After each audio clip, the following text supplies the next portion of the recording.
Wayanad youth കോൺഗ്രസിൽ കൂട്ട നടപടി. മണ്ഡലം പ്രസിഡന്റുമാർക്കും നിയോജക മണ്ഡലം പ്രസിഡന്റുമാർക്കും സസ്പെൻഷൻ.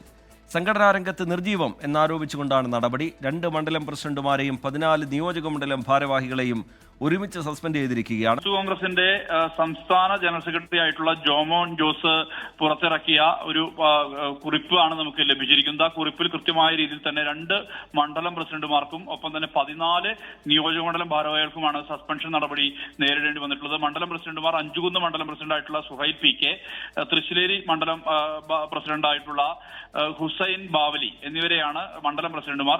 അതോടൊപ്പം തന്നെ ഉപഭാരവാഹികളായ Muhammad Unais, Nijin James, Aneesh Thalappuzha, Ajmal Pancharakolli, Ajal James, Jofri Vincent, Akhil Jose, Albin, Rafi, അതോടൊപ്പം രാജേഷ്, റോബിൻ ഇലവുങ്കൽ, ജിതിൻ എബ്രഹാം, രോഹിണി, രാഹുൽ ഒലിപ്പാറ എന്നിവരെയും സസ്പെൻഡ് ചെയ്തിട്ടുണ്ട്. ഇവരെ സംഘടനാ രംഗത്ത് നിർജീവമായ സാഹചര്യത്തിൽ സജീവമല്ലാത്ത ഭാരവാഹികളെ നടപടിയെടുക്കുന്നു എന്നുള്ളത് കാണിച്ചാണ് ഇപ്പോൾ വാർത്താക്കുറിപ്പ്